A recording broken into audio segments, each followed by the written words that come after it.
السلام علیکم ورحمۃ اللہ وبرکاتہ۔ بسم اللہ الرحمن الرحیم۔ اللہم صلی علی محمد عبدک و رسولک و صلی علی المؤمنین والمؤمنات والمسلمین والمسلمات۔ فیضان درود و سلام۔ اللہ تعالیٰ ارشاد فرماتا ہے، ان اللہ و ملائکتہ یصلون علی النبی یا ایھا الذین آمنوا صلوا علیہ وسلموا تسلیما۔ الصلاۃ والسلام علیک یا رسول اللہ وعلی آلک وصحابک یا حبیب اللہ۔ ترجمہ: بے شک اللہ عز و جل اور اس کے فرشتے درود بھیجتے ہیں اور اس غیب بتانے والے نبی پر، اے ایمان والو ان پر درود اور خوب سلام بھیجو۔ پیارے اسلامی بھائیوں اور بہنوں، حصول برکت اور ترقی معرفت اور حضور صلی اللہ علیہ وسلم کی قربت کے لیے درود و سلام سے بہتر کوئی ذریعہ نہیں۔ یقیناً سرکار مدینہ صلی اللہ علیہ وسلم پر درود و سلام بھیجنے کے بے شمار فضائل و برکات ہیں، ان کو احاطۂ بیان میں لانا ممکن نہیں۔ درود شریف کے فضائل میں بے شمار کتب تصنیف کی جا چکی ہے، اس کے فضائل و ثمرات اکثر مبلغین بیان کرتے رہتے ہیں۔ قلم کی روشنائی تو ختم ہو سکتی ہے، بیان کے الفاظ بھی ختم ہو سکتے، مگر فضائل درود و سلام بر خیر الانام صلی اللہ علیہ وسلم کا احاطہ نہیں ہو سکتا۔ دن ہو یا رات ہو، ہمیں اپنے محسن و غم گسار آقا صلی اللہ علیہ وسلم پر درود و سلام کے پھول نچھاور کرتے ہی رہنا چاہیے، ان میں کوتاہی ہی نہیں کرنی چاہیے۔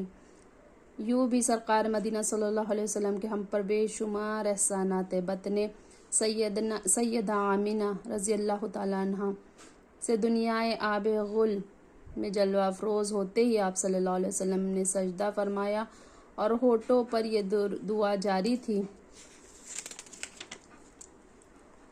ربی حبلی امتی، یعنی پروردگار میری امت میرے حوالے فرما۔ ربی حبلی امتی کہتے ہوئے پیدا ہوئے۔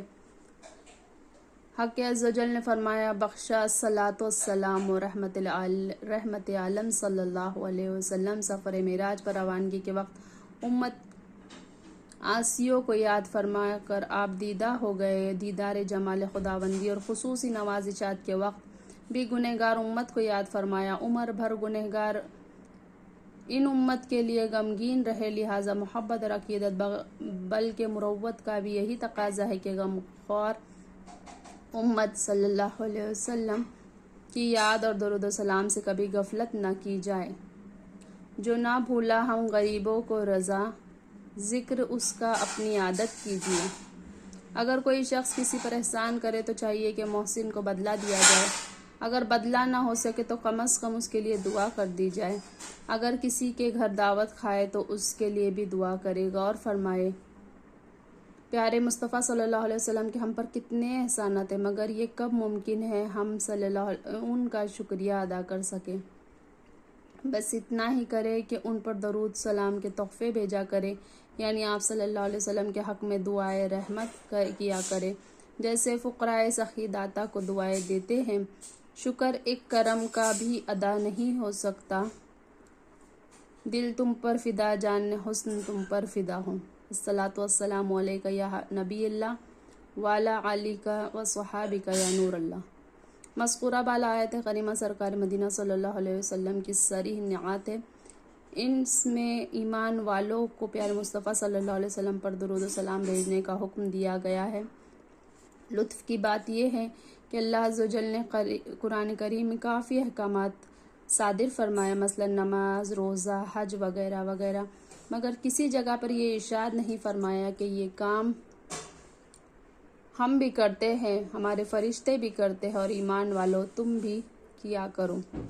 صرف درود شریف کے لیے ہی ایسا فرمایا گیا ہے۔ اس کی وجہ سے بالکل ظاہر ہے، کیونکہ کوئی بھی کام ایسا نہیں جو خدا کا بھی ہو اور بندے کا بھی ہو۔ یقینا اللہ تبارک و تعالیٰ کے کام ہم نہیں کر سکتے اور ہمارے کاموں میں اللہ عز و جل بلند و بالا ہے۔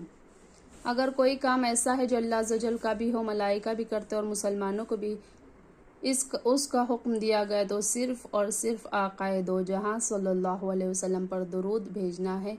جس طرح ہلال عید پر سب کی نظریں جمع ہو جاتی ہے، اسی طرح مدینہ کے چاند پر ساری مخلوق اور خود خالق کی بھی نظر ہے، جس کے ہاتھوں کے بنائے ہوئے ہے حسن و جمال۔ اے ہنسی تیری ادا اس کو پسند آئی، ایسا تجھے خالق نے طرحدار بنایا، یوسف علیہ السلام کو تیرا طالب دیدار بنایا۔ اللہ عز و جل کا درود ہے رحمت نازل فرمانا، جبکہ فرشتوں کا اور ہمارا درود دعائے رحمت کرنا ہے۔ الصلاۃ والسلام علیک یا نبی اللہ وعلی آلک و صحابک یا نور اللہ۔ پیارے اسلامی بھائیوں اور بہنوں، اللہ عز و جل نے آیت مبارکہ میں یہ خبر دی ہے کہ ہم ہر آن اور ہر گھڑی اپنے پیارے محبوب صلی اللہ علیہ وسلم پر رحمتوں کی بارش برساتے ہیں۔ یہاں ایک سوال یہ بھی پیدا ہوتا ہے کہ جب اللہ عز و جل خود ہی رحمت نازل فرما رہا ہے تو ہمیں درود شریف پڑھنے یعنی رحمت کے لیے دعا مانگنے کا کیوں حکم دیا جا رہا ہے؟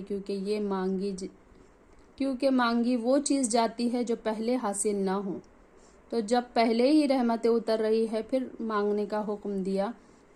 اس کا جواب یہ ہے کہ کوئی سوالی کسی دروازے پر مانگنے جاتا ہے تو گھر والے مال و اولاد کے حق میں دعائیں مانگتا ہوا جاتا ہے، سخی کے بچے زندہ ہیں، مال سلامت رہے، گھر آباد رہے، وغیرہ وغیرہ۔ جب یہ دعائیں مالک مکان سنتا ہے تو سمجھ جاتا ہے کہ بڑا مہذب سوالی ہے، بھیک مانگنا چاہتا ہے مگر ہمارے بچوں کی خیر مانگ رہا ہے، خوش ہو کر کچھ نہ کچھ جھولی میں ڈال دیتا ہے۔ یہاں حکم دیا گیا ہے کہ یہ ایمان والو، جب تم ہمارے یہاں کچھ مانگنے آؤ تو ہم تو اولاد سے پاک ہیں، مگر ہمارا ایک پیارا حبیب صلی اللہ علیہ وسلم ہے، محمد مصطفیٰ صلی اللہ علیہ وسلم۔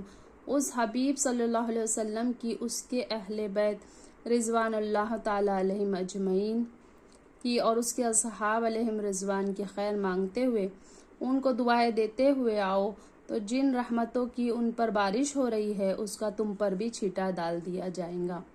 سبحان اللہ۔ درود شریف پڑھنا دراصل اپنے پروردگار کی بارگاہ سے مانگنے کی ایک اعلیٰ ترغیب ہے۔ وہی رب عز و جل ہے جس نے تم کو ہماتن کرم بنایا، ہمیں بھیک مانگنے کو تیرا آستہ بتایا۔ نیز اس آیت مقدسہ میں مسلمانوں کو متنبہ خبردار فرما دیا گیا ہے کہ اے درود و سلام پڑھنے والوں، ہرگز یہ گمان بھی نہ کرنا کہ ہمارے محبوب صلی اللہ علیہ وسلم پر ہمارے رحمتیں تمہارے مانگنے پر موقوف ہے، اور ہمارے محبوب صلی اللہ علیہ وسلم تمہارے درود و سلام کے محتاج ہیں۔ تم درود پڑھو یا نہ پڑھو، ان پر ہماری رحمتیں برابر برستی ہی رہتی ہے۔ تمہاری پیدائش اور تمہارا درود و سلام پڑھنا تو اب ہوا، پیارے حبیب صلی اللہ علیہ وسلم پر رحمتوں کی برسات تو جبکہ جب اور کب بھی نہ بنا تھا، جہاں وہاں کہاں سے بھی پہلے ان پر رحمتیں ہی رحمتیں ہیں۔ تم سے درود پڑھوانا یعنی پیارے محبوب صلی اللہ علیہ وسلم کے لیے دعائے رحمت منگوانا تمہارے اپنے ہی فائدے کے لیے ہے۔ تم درود و سلام پڑھو گے تو اس میں تمہیں کثیر اجر و ثواب ملیں گا۔ الصلاۃ والسلام علیک یا رسول اللہ وعلی آلک و صحابک یا حبیب اللہ۔ درود سلام پڑھنے والوں اسلامی بھائیوں، آپ کو مبارک ہو۔ جب آپ ایک بار درود شریف پڑھتے تو اللہ عز و جل 10 بار رحمت بھیجتا ہے، 10 درجات بلند کرتا ہے، 10 نیکی عطا فرماتا ہے، 10 گناہ مٹاتا ہے، 10 غلام آزاد کرنے کا ثواب اور 20 غزوات میں شمولیت کا ثواب عطا فرماتا ہے۔ درود پاک سبب قبولیت دعا ہے، اس کے پڑھنے سے شفاعت مصطفیٰ صلی اللہ علیہ وسلم واجب ہو جاتی ہے، مصطفیٰ صلی اللہ علیہ وسلم کا باب جنت پر قرب نصیب ہوگا۔ درود شریف تمام پریشانیوں کو دور کرنے کے لیے اور تمام حاجات کی تکمیل کے لیے کافی ہے۔ درود پاک گناہوں کا کفارہ ہے، صدقہ کا قائم مقام بلکہ صدقہ سے بھی افضل ہے۔ درود شریف سے مصیبتیں ٹلتی ہے، بیماریوں سے شفا حاصل ہوتی ہے، خوف دور ہوتا ہے، ظلم سے نجات حاصل ہوتی ہے، دشمنوں پر فتح حاصل ہوتی ہے، اللہ عز و جل کی رضا حاصل ہوتی ہے، دل میں اس کی محبت پیدا ہوتی ہے، فرشتے اس کا ذکر کرتے ہیں، اعمال کی تکمیل ہوتی ہے، دل و جان اسباب و مال کی پاکیزگی حاصل ہوتی ہے، پڑھنے والا خوشحال ہو جاتا ہے، برکتیں حاصل ہوتی ہے، اولاد در اولاد 4 نسلوں تک برکتیں رہتی ہیں۔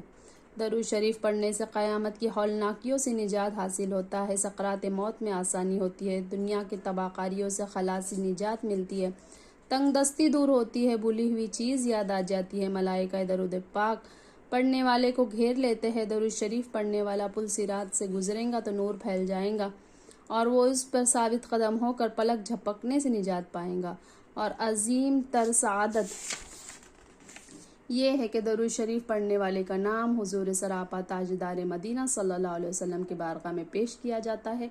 تاجدار مدینہ حبیب قبریہ صلی اللہ علیہ وسلم کی محبت بڑھتی ہے، محسن نبویہ صلی اللہ علیہ وسلم دل میں گھر کر جاتی ہے، اور کثرت درود شریف سے صاحب لولاق صلی اللہ علیہ وسلم کا تصور ذہن میں قائم ہو جاتا ہے، اور خوش نصیبوں کو درجات قربت مصطفی صلی اللہ علیہ وسلم حاصل ہو جاتا ہے، اور خواب میں سرکار صلی اللہ علیہ وسلم کا دیدار فیض آثار نصیب ہوتا ہے۔ روز قیامت مدنی تاجدار صلی اللہ علیہ وسلم سے مصافحہ کی سعادت نصیب ہوں گی۔ فرشتے مرحبا کہتے ہیں اور محبت رکھتے ہیں، فرشتے ان کے درود کو سونے کے قلموں سے چاندی کی تختیوں پر لکھتے ہیں اور اس کے لیے دعائیں مغفرت کرتے ہیں، اور فرشتگان سیاحین زمین پر سیر کرنے والے فرشتے اس کے درود شریف کو مدنی سرکار صلی اللہ علیہ وسلم کی بارگاہ بے کس پناہ میں پڑھنے والے اور اس کے باپ کے نام کے ساتھ پیش کرتے ہیں۔ سبحان اللہ و بحمدہ، سبحانک اللہم و بحمدک، اشہد ان لا الہ الا انت، نستغفرک و نتوب الیک۔ سبحان ربک رب العزت عما یصفون وسلام علی المرسلین والحمد للہ رب العالمین برحمتک یا ارحم الراحمین۔ جزاک اللہ خیرا کثیرا، آمین۔